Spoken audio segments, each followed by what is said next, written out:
अगर तुम्हारी काली माता इतनी शक्तिशाली है और जगत की जननी है, तो आखिर कैसे उन्हें गुरु गोरखनाथ जी ने एक मक्खी बनाकर अपने पेट में रख लिया था।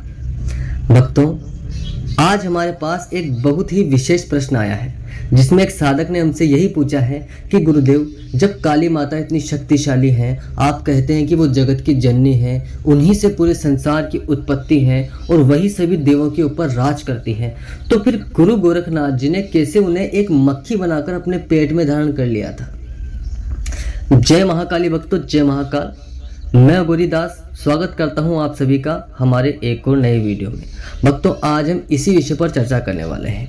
भक्तों, जब कभी भी गुरु गोरखनाथ जी के भगत और काली माता के भगत का आमना सामना होता है, तो उनमें ये बहस जरूर छिड़ती है कि हमारी काली माता शक्तिशाली है या तुम्हारे गोरखनाथ। भक्तों, सर्वप्रथम तो आप ये जान लीजिए कि आखिर गुरु गोरखनाथ जी थे कौन। भक्तों, गुरु गोरखनाथ महादेव शिव के ही अवतार थे। इस बात का पता इस बात से चलता है, शाबर मंत्रों को सर्वप्रथम महादेव ने अपने मुख से कहा था। उसके पश्चात महादेव ने ही गुरु गोरखनाथ के रूप में अवतार लेकर इस धरती पर शाबर मंत्रों का विस्तार किया है। इस बात से ये पता चलता है कि गुरु गोरखनाथ और महादेव जी एक ही थे।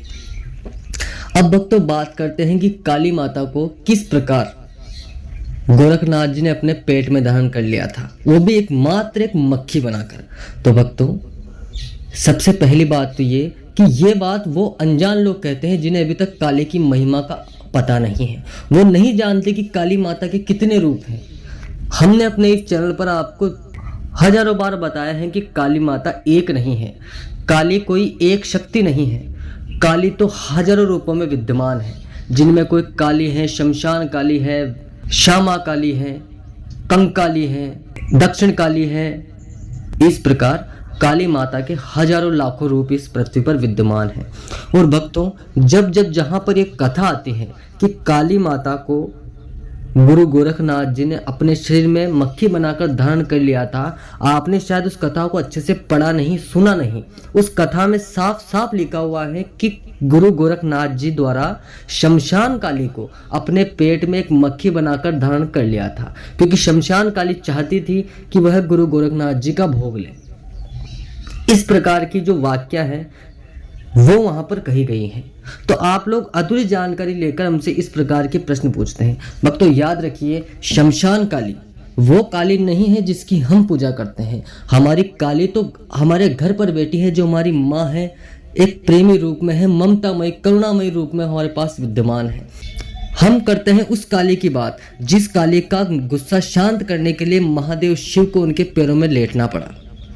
तो भक्तों, आप उस काली की भक्ति करते हैं तो आप इस भ्रम जाल में ना फंसे कि वो काली घमंडी हो गई थी और उसने महादेव गोरखनाथ के ऊपर प्रहार करना चाहा। ऐसा नहीं है भक्तों।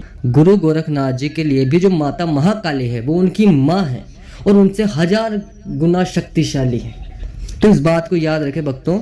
जब भी आपसे कोई कहे कि गोरखनाथ जी ने काली माता को अपने शरीर में मक्खी बनाकर विद्यमान कर लिया था, तो उन्हें जवाब दें कि गोरखनाथ जी ने काली माता को अपने शरीर में धारण किया, लेकिन माता महाकाली को नहीं किया, उन्होंने शमशान काली को किया। और भक्तों, शमशान काली आप अगर शिव पुराण पढ़ेंगे तो शिव पुराण में साफ साफ लिखा हुआ है कि महादेव की एक जटा ही शमशान काली है। जब बाबा महादेव ने अपनी पति सती के अपमान का और उनकी मृत्यु का प्रतिशोध लेने के लिए उनके पिता दक्ष के ऊपर वीरभद्र को प्रहार करने के लिए भेजा था, तब महादेव ने अपनी एक जटा और तोड़कर पीछे उसके साथ कंकाली को भी भेजा था। ये आपने देखा भी होगा और सुना भी होगा। और अगर नहीं सुना है तो आज इस शिव पुराण पढ़े, जहां पर इस कथा का वर्णन आता है, वहां पर साफ साफ लिखा हुआ है। तो जब भक्तों, आप एक खुद सोचिए कि जब सती माता सती हुई थी, तब तो माता पार्वती थी ही नहीं, और माता महाकाली का अवतार तो माता पार्वती ने लिया है। इसलिए भक्तों, याद रखिए, माता महाकाली और माता काली में बहुत ही ज्यादा अंतर है। माता काली को गोरखनाथ द्वारा अपने पेट में धारण किया गया था, ना कि माता महाकाली को। भक्तों, अगर आपको भी इस प्रकार के किसी भी प्रश्न का जवाब चाहिए तो आप कमेंट में जरूर करें, हम आपको आपके प्रश्न का उत्तर जरूर देंगे। जय महाकाली, जय माता काली। ओम नमः शिवाय।